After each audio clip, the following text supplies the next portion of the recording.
पीतावाच परममृतं निर्मितवत स्तव ब्रह्मन् किं वागपि सुरगुरोर्विस्मयपदं मम त्वेतावाणीं गुणकथनपुण्येन भवत पुनामित्यर्थेऽस्मिन् पुरमथन बुद्धिर्व्यवसिता। ओम रुद्रदेहाय विद्महे मेकलकन्याय धीमहि तन्नो रेवा प्रचोदयात। नर्मदा मैया की जय। नर्मदे हर, नर्मदे हर, नर्मदे हर। 148व्या भागामध्ये सर्व रसिकजनांचं स्वागत। आत्ता जो आपण म्हटला तो शिवमहिम्न स्तोत्रातला तिसरा श्लोक आपण म्हटला। आता प्रयत्न करू, म्हणजे तशी मैयाजींची इच्छा दिसती आहे की प्रत्येक एपिसोडची सुरुवात पुढच्या श्लोकाने आपण करत जाऊ। असे एकूण 43 श्लोक आहेत, त्यापैकी हा तिसरा श्लोक आता आपण म्हटला आणि नंतर मग शक्य झालं तर मग एकदा एकत्र सगळे परत घेऊ। तर 148व्या भागामध्ये आता आपण पोचलो आहोत किंवा पोचणार आहोत प्रेझेंट कंटिन्युअस किंवा प्रेझेंट परफेक्ट की पास्ट परफेक्ट कुंभेश्वरला। तुम्ही मागचं सगळं बघितलं, आधी वेळूगावचं वर्णन बघितलं, वेळूगावचे फोटोग्राफ्स बघितले, मैयाची व्यवस्था बघितली, मग सरडे महाराजांचा फोटो बघितला। आता सरडा आणि यावेळेला तर तुम्हाला दुसरा एक प्राणी दाखवणार आहे। त्याचं दर्शन घडलं कुंभेश्वरला दुसऱ्या दिवशी। तर कुंभेश्वरला चालत चालत चालत चालत अगदी मैयाच्या किनाऱ्यावरनं, बरं का, आता जो वेळूगावपासून कुंभेश्वरचा जो प्रवास आहे तो पूर्ण मैयाजींच्या किनाऱ्यावरती आहे। एक गुगल मॅप पण दाखवतो आपल्याला, तुम्हाला लक्षात येईल त्याचं। आणि त्या किनाऱ्याचं महत्त्व तिथे परत आपल्याला मैयाजींच्या वाहनाने दर्शन दिलं। पण ह्या वेळेला त्याचा काही फोटो व्हिडिओ तुम्हाला मी दाखवू शकणार नाही, कारण मी तुम्हाला सांगितलं की तो गोट्यांवरती बसलेला होता किनाऱ्यावरतीच अगदी, आणि आम्ही त्याला जवळून कॅप्चर करावं व्हिडिओमध्ये किंवा कॅमेरामध्ये म्हणून अगदी जवळ चाललो होतो। पण त्याला काही ते फारसं पसंत पडलं नाही। आता माहीत नाही तो होता की ती होती, एवढा की आपला अभ्यास नाही या विषयावरचा, जे काही असेल ते पळून गेलं आतमध्ये। असो, कुंभेश्वरला किनाऱ्याने जाऊन आता गुगल मॅपवर तुम्हाला दिसेल की प्रत्यक्ष कुंभेश्वरचा जो आश्रम आहे तो असा मैयाजींच्या अगदी किनाऱ्यावरती आहे। मग किनाऱ्यावरतून जाऊन असं डावीकडे असं उंच काहीतरी 52 की 53 पायऱ्या चढाव्या लागतात। आणि त्या पायऱ्या म्हणजे 53 पायऱ्या म्हटलं तर एवढं तुम्हाला लक्षात येणार नाही, पण कौतुक असं आहे की तिथे त्या कुंभेश्वर गावातल्या महिला मी बघितलं की त्या खाली त्या सगळ्या पायऱ्या उतरून खाली येतात मैयावरती, तिथे स्नान वगैरे करतात आणि स्नान केल्यावरती आपल्या डोक्यावरती एक हंडा, त्याच्यावर दुसरा हंडा, त्याच्यावर तिसरा हंडा, अशा निमुळते होणारे 3 हंडे एका वेळेला घेऊन ते अगदी असं शांत चित्ताने एक एक पायरी खाली न बघता, म्हणजे नॉर्मली पायऱ्या चढताना किंवा उतरताना मला तरी असं प्रत्येक पायरी बघून उतरावं लागतं, पण त्या म्हणजे असं। आणि त्याही एक उर्मिला, एक प्रमिला, एक बसंती, अशा सगळ्या त्या 4-5 जणी प्रत्येकाच्या डोक्यावर असे 3-3 हंडे त्या घेऊन असं अगदी सरसर अशा चढत होत। वरती आश्रम आहे आणि आपले महाराष्ट्रीयनच आहेत, त्याचं नाव आहे अरुण सोमण आणि त्याची वहिनी जागृती सोमण, हे दोघंही भेटले आम्हाला। व्यवस्था त्यांनी, त्यांचं घरही तिथेच आहे, घर तिथे आहे, आश्रम आहे, त्यांच्या स्वतःचं एक श्रीयंत्र मंदिर आहे, कुंभेश्वरला ते प्रसिद्ध आहे। ते श्रीयंत्र मंदिराच्या मागच्या बाजूला असा वरती जाऊन एक हॉल त्या हॉलमध्ये त्यांनी आमची व्यवस्था केलेली होती, उत्तम व्यवस्था. आणि तिथे आमच्याबरोबर जवळजवळ 7-8 जण अजून मध्य प्रदेशचे होते. आणि विशेष लक्षात ठेवण्यासारखं एक चरित्र तिथे आपल्याला भेटलं. त्याचं नाव प्रमोद बेदुरकर. प्रमोद बेदुरकर, त्याच्याबद्दल पण एकदा बोलायचं आहे. आणि तो प्रमोद नंतर पूर्ण परिक्रमेमध्ये अलग अलग वेळेला आपल्याबरोबर येत राहिला, परत अलग होत राहिला. आणि अजूनही तो टचमध्ये आहे. मध्ये एक 7-8 दिवस 10 दिवस झाले की त्याचा एकदम असा नर्मदे हर म्हणून फोन येतो. सध्या तो नाशिक जवळ त्र्यंबकेश्वरला एका आश्रमामध्ये आपलं आश्रम जीवन कंठित आहे. त्याला आम्ही भेटून आलो. मध्यंतरी नाशिकला गेलो होतो आम्ही. जस्ट एक दिवस बघू त्या आश्रमात जाऊन भोजन प्रसादी वगैरे घेऊन आलो. छान वाटलं. अशा जुन्या आठवणी. ते तुम्ही सिल्व्हेस्टर स्टॅलोनचे जर इंग्लिश मूवीज बघत असाल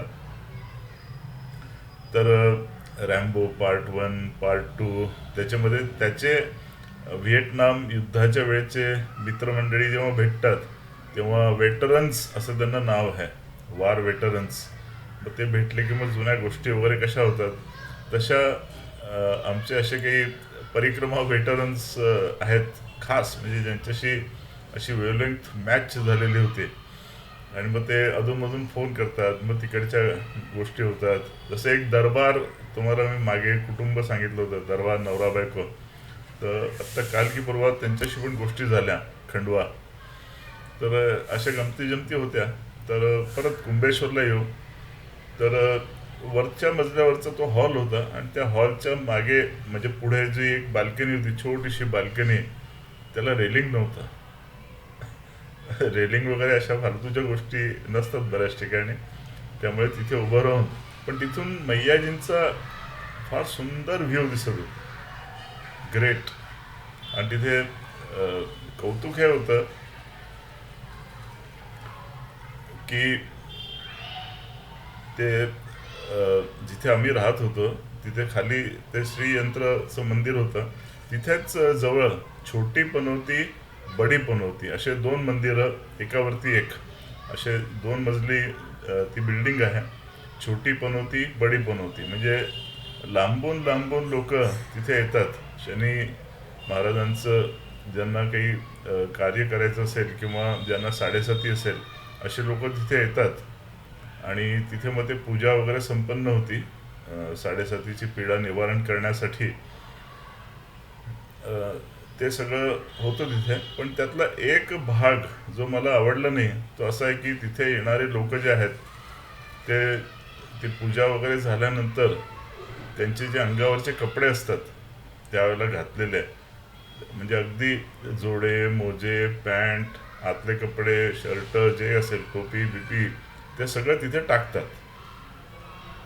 त्यांनी त्यांच्या कपड्यांचा त्याग करायला माझी काही अडचण नाही आहे. पण त्या सगळ्या मैयाच्या किनाऱ्यावरती, आणि ते आम्ही किनाऱ्या बाजूने चाललो तर किनाऱ्याला असा मोठा ढीग साचलेला तिथे. कोणाला विचारलं हे काय आहे तो म्हणे बाबाजी वो इधर आते हैं लोग साडेसाती की पीड़ा निवारण करने के लिए, तो पूजा होने के बाद वो सब कपडे उतारने पड़ते हैं. पण पर्यावरणाचं किती आपण नुकसान करतो आहोत. आणि मग त्यासाठी काय करतात ते जे तिथले ग्रामस्थ वगैरे असतात ते त्याला आग लावतात तिथे. म्हणजे ते त्यांच्याकडनं एक ॲक्शन घेतात डिस्पोजलसाठी. आता ते ग्रामस्थ करतात की ते ग्रामपंचायतवाले करतात, एवढ्या पंचायती मी नाही केल्या. पण जेव्हा आम्ही तिथे पोचलो तर तिथे असा एक घाण असा धूर सगळीकडे पसरलेला होता, अतिशय घाणेरडा. ज्याला बघून ज्याला जो वास ऐकून वास घेऊन आपल्याला एकदम असं विषण्ण व्हायला होतं असा तो वास होता मित्रांनो.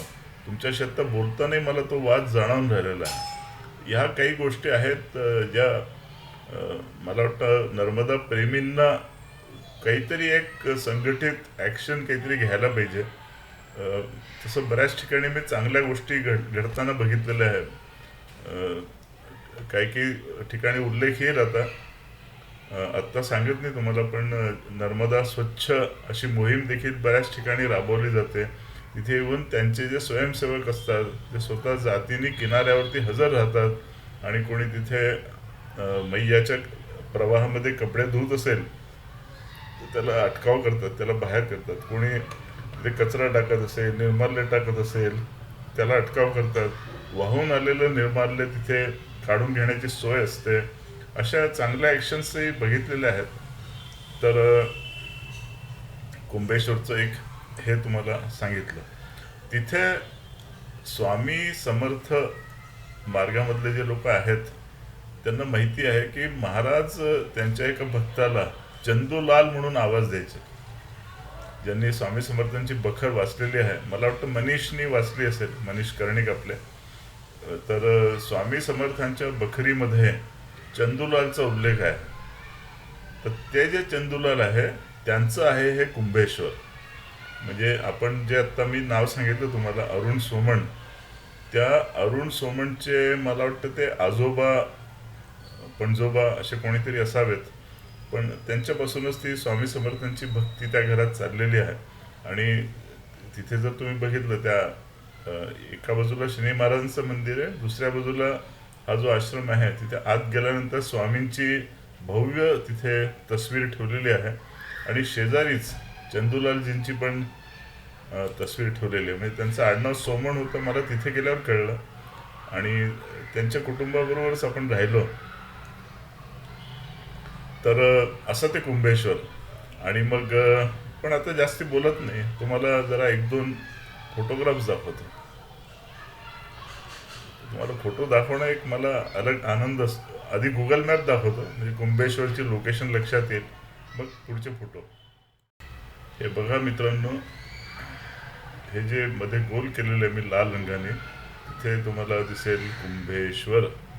मैयाजींचं तुम्हाला आकारही खूप मस्त वाटेल इथे, सुंदर असा. उजवीकडनं आपण आलेलो आहोत आणि याच किनाऱ्याने चालत चालत तुम्हाला तिथे किनाराही दिसेल, अगदी प्रशस्त किनारा आहे. आणि इथे हे जे लिहिलं आहे बावधन बावडानाथ टेम्पल, त्याच्या खालती हा जो किनारा दिसतो, इथे काळा डाग दिसतो तुम्हाला, इथेच कुठेतरी मैयाजींचं वाहन आपल्याला दिसलं. आणि प्रमोदची पण इथेच याच किनाऱ्यावरती भेट झाली. मग नंतर परत तो कुंभेश्वरला इथे भेटला.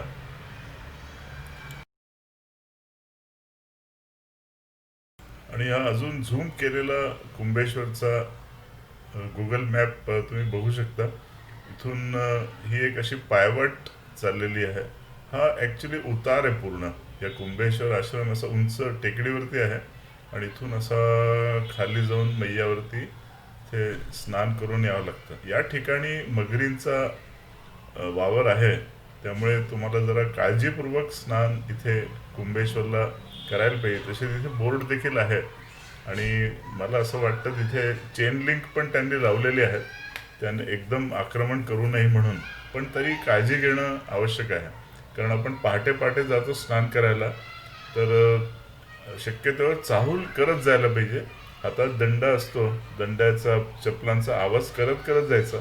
म्हणजे असे प्राणी जर असले तिथे तर ते स्वतःहून पळून जातात. शक्यतोवर आक्रमण करत नाही ते. बऱ्याच ठिकाणी तरी त्या फेन्सिंग वगैरे लावलेले आहेत. हे बाय, कुंभेश्वरची आठवण म्हणजे हे सुषमाच्या हातात असलेलं कासव. याचं कौतुक म्हणजे दुसऱ्या दिवशी रात्री मुक्काम केला कुंभेश्वरला. सकाळी आम्ही जेव्हा निघालो तेव्हा समोरचं हॉटेल आहे, त्या हॉटेलात बसून पोहे वगैरे खाल्ले. आणि तेव्हा तिथे काउंटरवरती हे महाराज बसलेले होते, टेबलवरती. मग जाऊन ते बघितलं तर असं कळलं की ते स्वतःहून चालत चालत चालत त्या हॉटेलच्या आसपास आलेलं होतं. त्यामुळे तेव्हापासून ते त्या हॉटेलवाल्यांनी आपल्याकडे पाळून घेतलेलं त्याला. आणि हा फोटो दुसऱ्या दिवशी सकाळचा आहे. तेच कासव तुम्ही आत्ता बघितलं तेव्हाचाच फोटो आहे. समोर तिथे हॉटेलच्या तिथे आम्ही मस्त आसन वगैरे लावून गरम गरम पोहे चहा वगैरे खाऊन मग पुढे निघालो. आता इथून पुढे आपण जाणार आहोत जलाराम आश्रम व त्यानंतर शुकदेव आश्रम. तर जलाराम आश्रम शुकदेव आश्रम दोघांचेही स्वतंत्र भाग आपण केलेले आहेत मागेच. त्या दोघांच्या लिंक्स इथे देतो मी आपल्याला. त्यामुळे हा भाग बघितल्यानंतर तुम्ही त्या 2 लिंक्स क्लिक करा, तेही भाग बघून घ्या, म्हणजे मग तुम्ही परिक्रमेच्या कंटिन्युटीमध्ये राहाल.